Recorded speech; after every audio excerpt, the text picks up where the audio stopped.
Hello, everybody. Welcome back to another episode of the Flip Genius podcast. I'm excited today to introduce you guys to a friend of mine, fellow investor, Martine Richardson. Martine, welcome to the Flip Genius. Thank you for having me. I am very honored to be here and to be able to have this conversation with you today, Brandon.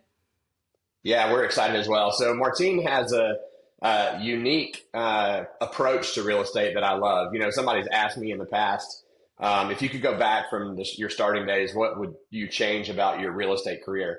And I said, if I could change one thing, it would be to never sell any of the properties that I bought. I So, think I got the um, same thing.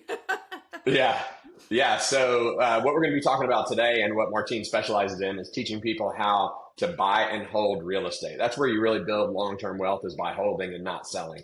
So we're going to get into that in just a few minutes. But Martine, I'd love if you'd start off with a little bit of your background, what you did before you got into real estate, and what brought you into real estate.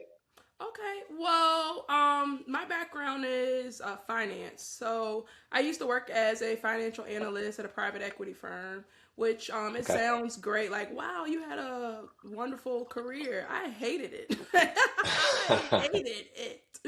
Um, but yeah, I got my degree in finance because I've always been like entrepreneurial spirited. Mm, So my senior year of high school, I was in this insurance firm, and it was a guy doing really well in the insurance firm, and he had a degree in finance. So I was like, I'm going to get a degree in finance, and I'm going to do really well in insurance. Well, you go to school, and they say, insurance, what you go to school for? You went to school to get a job. So I went the job route.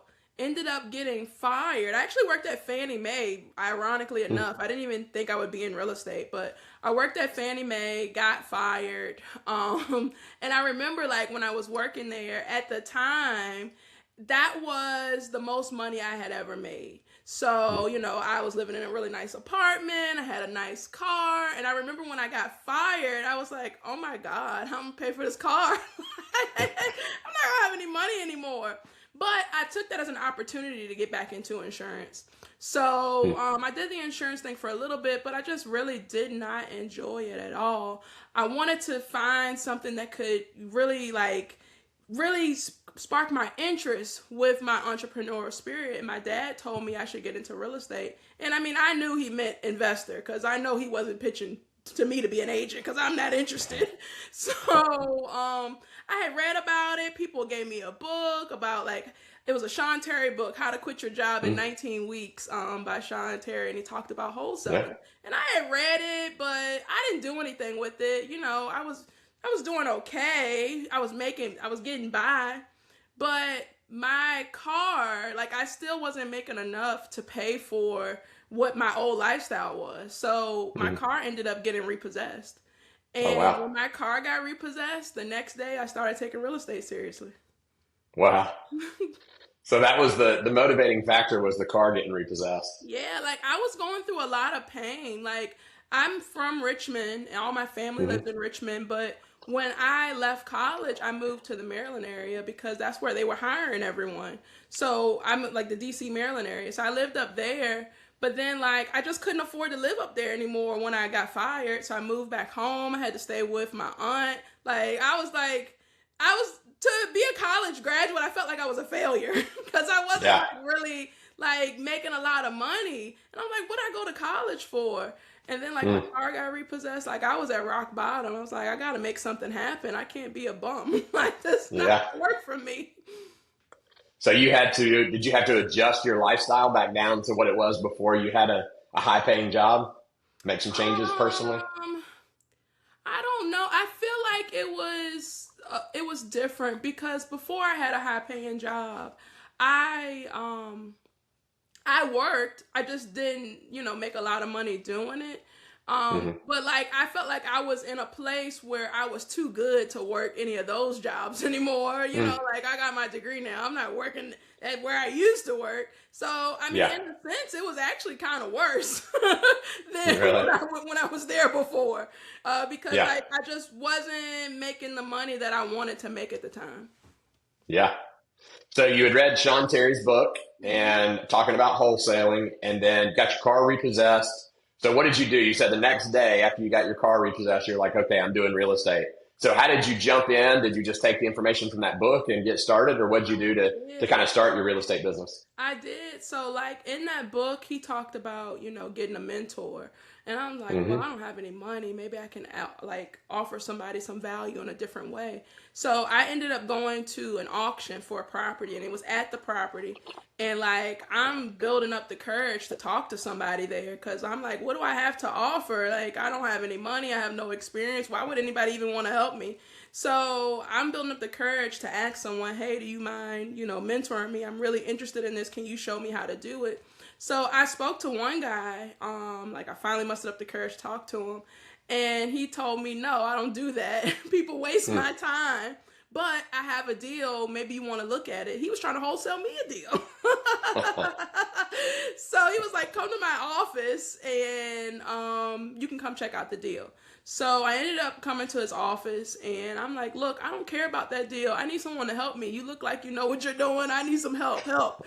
And he gave me a task. So he said, well, if you're really serious about this, I want you to go out and I want you to find 100 vacant houses and then I'll consider helping you.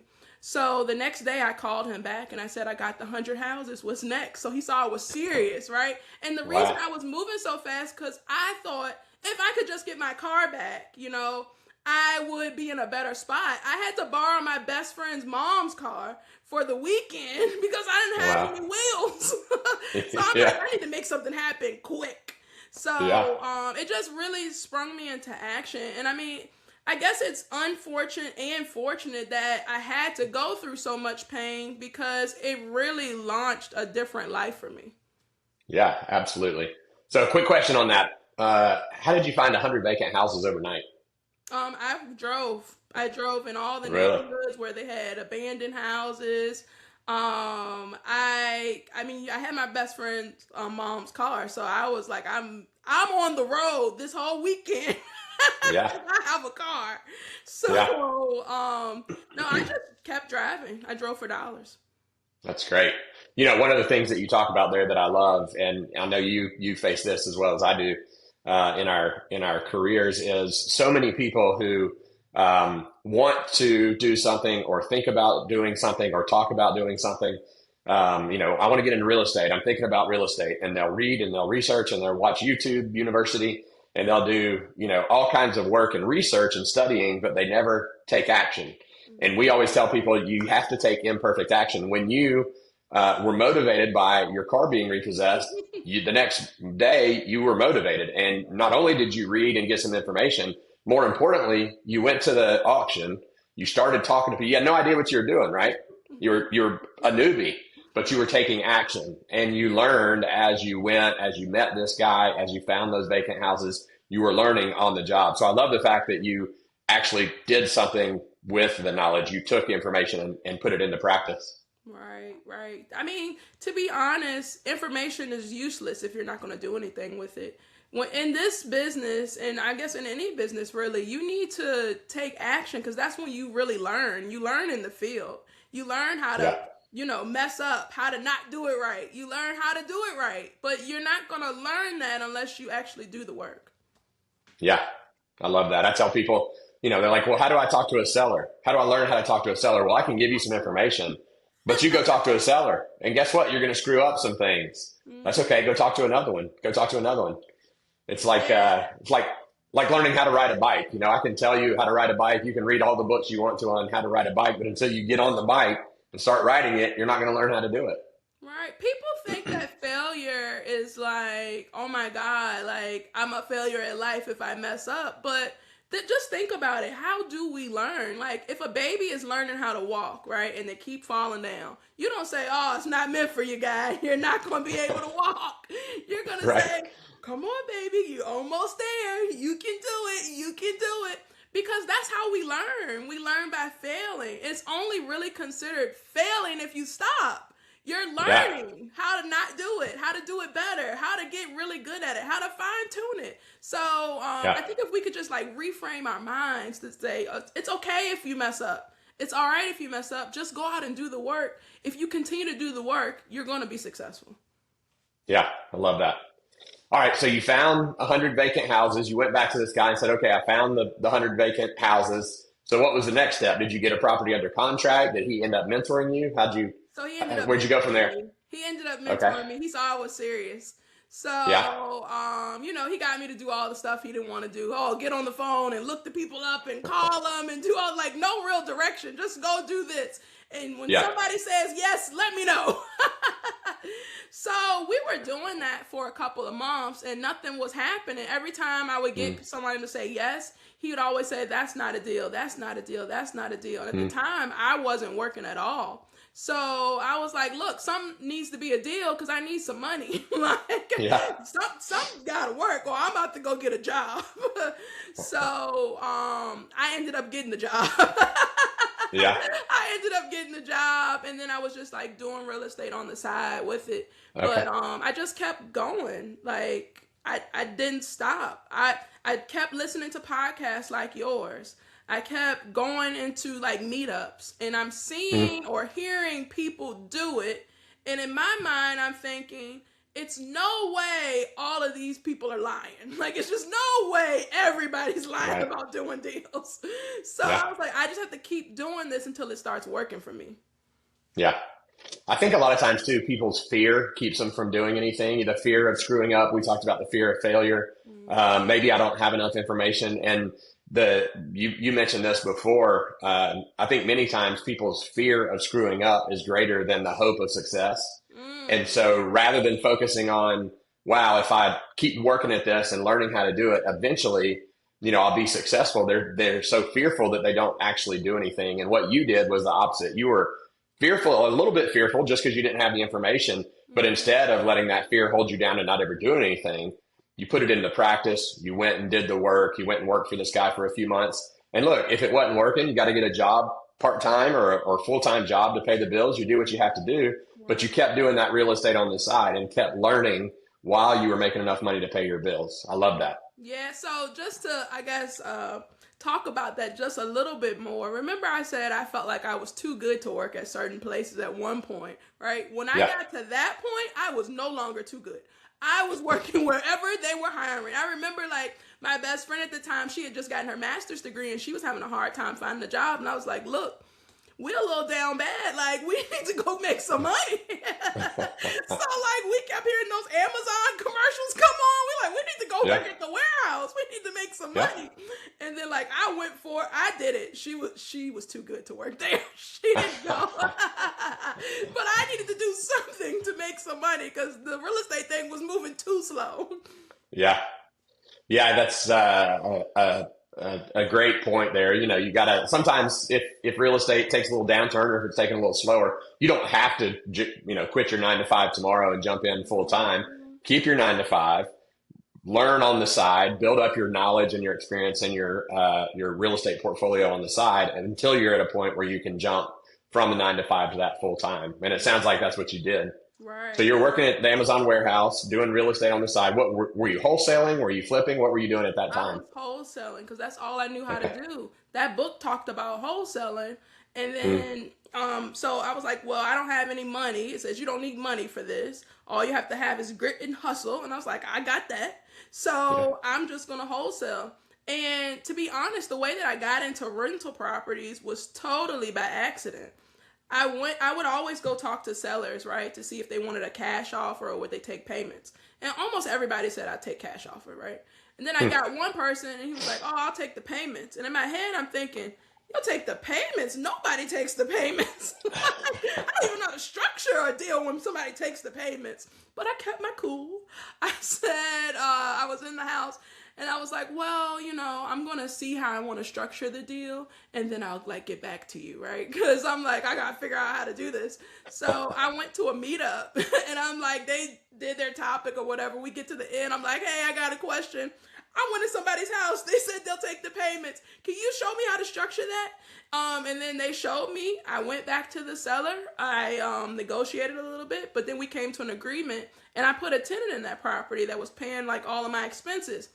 And then I started cash flowing every month. And it wasn't a lot. It was only $300 a month after all the expenses were paid. But I started cash flowing $300 a month every month from work I did a long time ago. And I said, wait a second, I think I'm not doing this right. I got into this because I want freedom. Like, since I was a child, I wanted time and money freedom. I wanted to have Yeah. enough money to do whatever I wanted to do.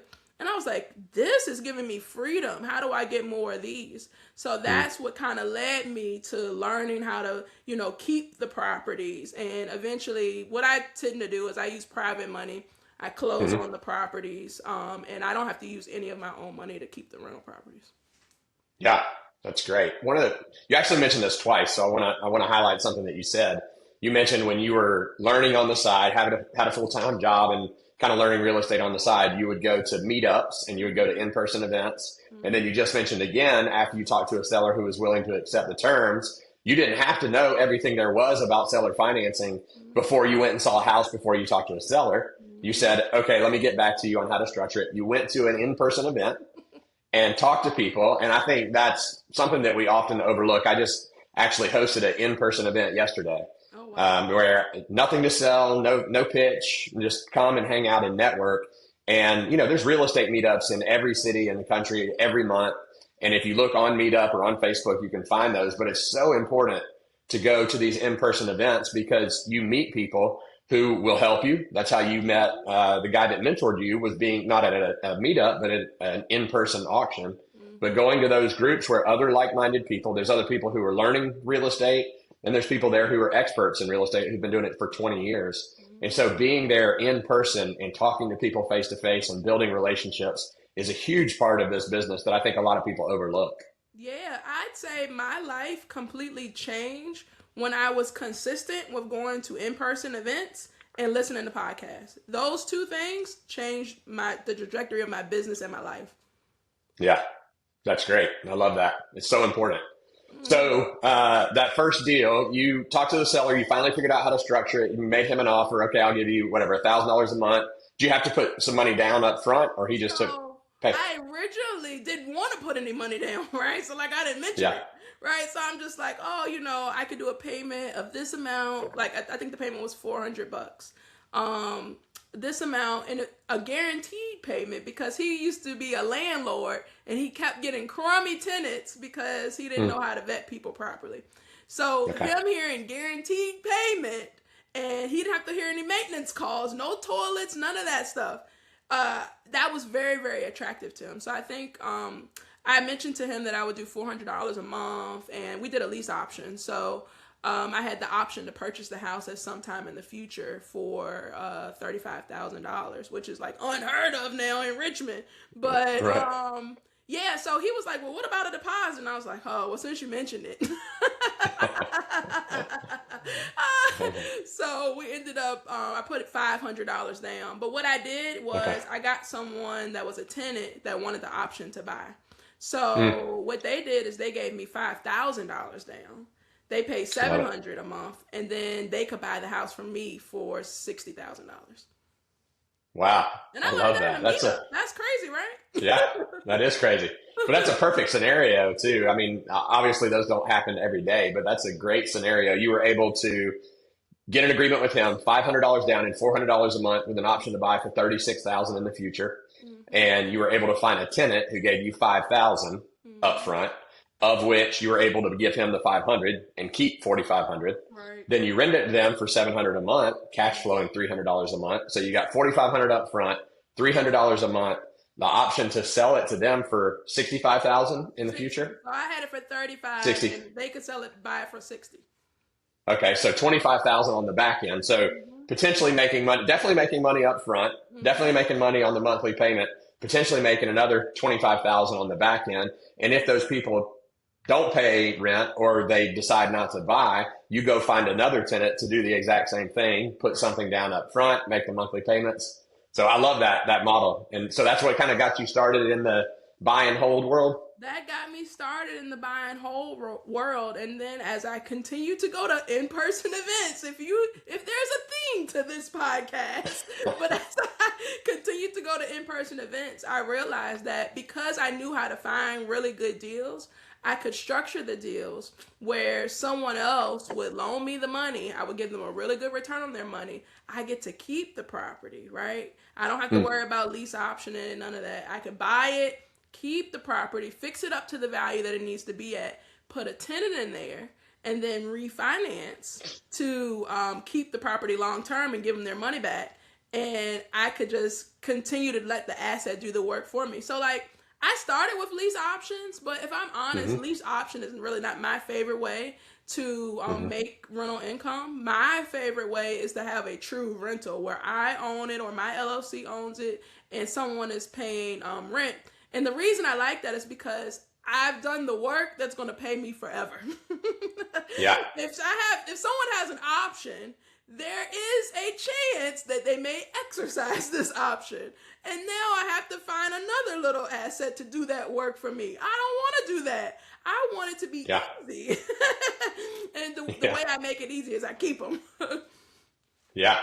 So let's talk through the nuts and bolts of that a little bit for people who, because I have a lot of listeners, a lot of people that I talk to are like, I just want to do buy and hold. I want to do buy and hold, but they don't know exactly how to do that. So you find a property, you do some kind of off market marketing or even on market, however you find the property. And then you're running the numbers based on what market rental rates are. Is that right? Yeah, so I run the numbers based off of the value first. So Okay. I'm still all in 70%. So what I mean when I Okay. say all in is buying and rehabbing the place. Usually the house needs a little rehab because it's easier to get a discount if it needs some work. So I just Okay. make it easy. Let's just say a house is worth 100K. If I got it under contract for, let's say, 40K, the most that I can do for the rehab is 30 because I need to be in 70%. So that would be 70,000. So 70%. Okay. All right. So that's my first check. And then my second check is my exit strategy. My exit strategy is I want to refinance this into a DSCR loan.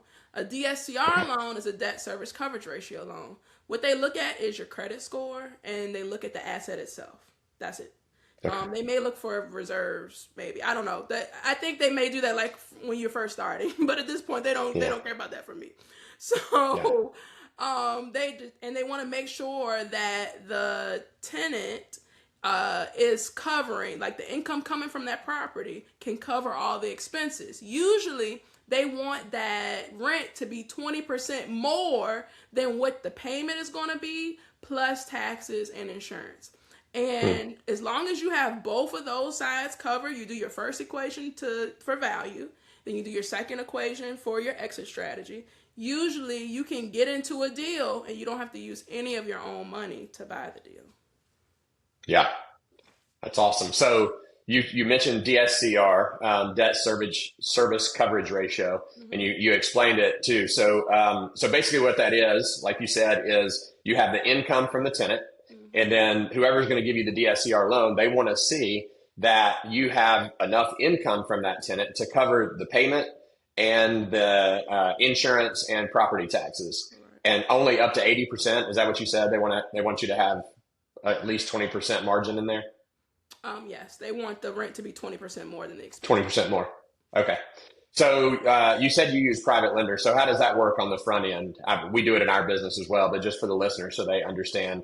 Because I think being able to buy a house and hold it without putting any money down is a huge opportunity for a lot of people. So Mm-hmm. how do you find the private investors? I imagine you're going to say in-person events, but how do you find your private investors and how do you structure that? Yeah, so it does start with in-person events. It starts with events. Events will change your life, guys. If you really work the room and start doing business with people, it will change your life. But yeah, not only the in-person event, you have to develop a deeper relationship with people because just Hmm. seeing people say, "Oh, well, I want some skin in the game. Everybody puts 10% down, blah blah blah." They tell that to the people they don't have a good relationship with. Yeah. The people I have really good relation, like for instance, I was at an event and one guy got up. Everybody was in the room and they were introducing themselves. One guy got up. He was like, "I'm a private money lender, but I want you to have some skin in the game. You got to put 10% down. You got to do this. You got to do that." And I said, I buy rental properties with no money down because that's what I do, right? So Yeah. anyway, he comes up to me later in the event. He was like, "I do lend sometimes 100%, but I just don't advertise that." Yeah. So you don't know this information if you don't really develop a really, really good relationship with people. I think that's the secret sauce that people miss. They're like, oh, I went to the Hmm. meetings and nobody's giving me, like, they're all wanting skin in the game, blah, blah, blah. And okay, your relationship isn't good enough. And maybe, Yeah. and it may be someone that's like, no, absolutely not. I'm not doing that, blah, blah, blah. That's fine. There are more fish in the sea. Find someone that their business model matches yours so that you Yeah. can get these properties without pulling out any of your own cash. Yeah. And I think the key to it there is, put in the work. I think a lot of people want to skip the in-person events. I'll have people reach out to me and like, hey, I watch your podcast or I've been following you on social media and I love what you're doing. I don't really want to be coached or mentored by you, but will you give me some of your private lenders? And I'm Like, like, what? well, I can give you their name and their email address, but they're not going to loan you any money because they don't know who you are. They Right. know me. I've had a relationship with them for 10 years. They've been loaning me money for 10 years. And I have a personal relationship with those people now that I built over time. You have done nothing to build that relationship. So you have to go out and meet people and build that relationship and do the work in order to develop the relationship so that they are willing to loan you money. Right, right, exactly. And that's exactly what you did. So I love that you talked about after repair value as well on the front end. So you're still wanting to buy at 70% of after repair value. So running comps, what will the house be worth once it's rehabbed? Multiply that times 70%, and Correct. then subtract what your rehab costs are going to be. Mm-hmm. And you're doing rent ready rehabs, right? So you're not trying to make it retail ready. You're making it rent ready. Well, I do want to say something about that. I know a lot of people Okay. say, "Oh, well, you can do a different type of rehab because it's for a rental property." I personally, because usually all of my rehabs are for rentals, I try to make nicer rehabs, and the reason I like to make nicer rehabs is because I want to attract really good quality tenants. And then Hmm. also, I want people to love their house. I want them to stay a long time because if I have Yeah. no turnover, I make more money. Hmm. So if I can give them a really good quality product, like I've had times where people will come into a house and they're like, "Wow, you're renting this?" And I'm like, "Yeah, I want you to have a place that you really enjoy. I don't want it to Hmm. just be, lipstick on the pig. I want it to be nice. I want you to stay here a while. I only want you to leave if you need a bigger house or you about to buy a house. That's it. Like, I don't want you to, oh, Yeah. I hate this place. I'm out of here. Nah, I want you to stay Yeah. forever." Yeah, that's a great attitude. Great way to position it. So you buy it, you use a private lender, you get the money, close on it, do the rehab. Again, using private lenders' money to do the rehab, and then once you have it ready, you bring a tenant in, get them in place, and then do they have to be in place for a certain amount of time before you can refinance with a DSCR loan? No, you just have to really own the house for 3 months. So that's Okay. usually when I'm rehabbing it. So Yeah. usually we can be in and out of these deals within 6 months or less. Okay. So you get the DSCR loan, put that in place, and got a tenant in place, and now it's time to go find your next deal. That's right. Yeah, that's That's great. that's I love my that. that's my formula. I love it. It gives you freedom if you know how to do it right. Yeah. So, do you use a property manager or are you managing your properties yourself?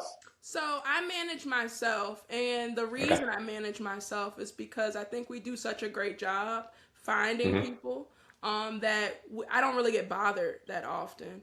I remember one time I had a VA that was like the property manager, and I may put that back in place because I don't want to be bothered. Like that's like my motto: leave me alone. Yeah. Um, but I had a VA in place, and I noticed that she kind of like started slacking on her work. And I'm like, Mm. dang, she sucks. I have to remind her how to do everything. Like, do your job, right? So I ended up firing her. And it was like 6 months until I noticed she was gone because Wow. people weren't bothering me. They were paying on time and they were not bothering me. Yeah. That's great. So you manage them all yourself. I know I've kind of heard both sides, and I've done both. I've managed my own, and I've had a property manager. Some people swear by, hey, use a property manager so you don't get calls all the time and complaints all the time. And other people are like, if you set the deal up the right way on the front end and you set the expectations with the tenant properly, you don't get bugged all the time. Right, you So don't. you Yeah, kind because of you we kind of get actually have both. a when someone moves in, we do like a tenant expectation, what we want you to do, and all that stuff. But I really just think we do a really good job vetting the people. Like, I've spent, blood, sweat, and tears getting this house looking the way I want it to look, really beautiful. You're not about to come in this house and tear it up. Like, we're not Yeah. doing that. So we Yeah. just really do a really good job vetting the people that are going to move into the places. And it shows, because they don't really bother us that much. They pay on time. They love their houses. Yeah. So two-part question with that. How do you find the tenants, number one? And number two, how do you vet them? Do you do background check, criminal background check? How do you find, how do you vet? We're going to give people the secret sauce today. All right. I love it. I love it. All right. So one thing I like to use is apartments.com. And it used to be cozy.co, but they got bought out. But anyway, on apartments.com, you can advertise your rental and it will go to other websites. So you can do that for free. It doesn't cost any money. Or you can pay to boost it if you want. Also, sometimes we'll put stuff on Facebook. And usually on Facebook, you get a ton of hits. Like, people, I don't know, they're waiting for a house to rent on Facebook. Yeah. So you can put it there. But you just want to make sure that you get people that are interested, so you can get some applicants, right? So when I am vetting people, what I like to do is background check, credit check. We check your income. We want you to make 3 times the rent. We want to make sure you can afford this place. And the secret sauce is having a landlord verification form. And basically, the landlord verification form lets me know about your past behavior. So I get permission from them to go to all their previous landlords. So we have on our application, we want to know where you lived in the last 10 years. So once we find out where you lived in the last 10 years, we're going to do a landlord verification form where you sign off saying that we can ask these questions to your landlord. So we ask how many times have they been late? Was it hard to, get in to do an inspection? How cooperative are they? All these things, because we want to know your behaviors. This form is strictly for behaviors. I want to know who you are as a person. And I remember it was one lady that I had done the check for. I think this was right when I fired the VA because I wasn't doing the check. She was doing it. So I called one of the landlords. They had lived at this place for 20 years, right? And they're like, they were never late in 20 years. I was like, 20 years, never late? Like, that's amazing. I was like, well, how cooperative were they? Oh, they were very cooperative. It was easy to get in. And, like, everything about them was great, right? So, like, this wasn't on the form, but I asked the lady, why did you get rid of them? They sound amazing. Like, why did you let them stay? And then she's like, well, the house was in such bad shape, I couldn't fix it up with them in it. So I'm over here thinking, well, I just finished this beautiful rehab. They used to live in a shack. They're really going to treat this place nice. And that really showed me their behaviors. They pay on time early sometimes. They never miss a payment. One thing as human beings, we are creatures of habit, right? So if you did something before, it's a great chance you're going to do it again. Like, unless you're like conscious about, I want to change, blah, blah, blah. But just regular human behavior, we're going to continue to do the things we've already been doing. So I want to know what your behaviors are, because I want to see, is this somebody I want to rent to or somebody I don't want to rent to?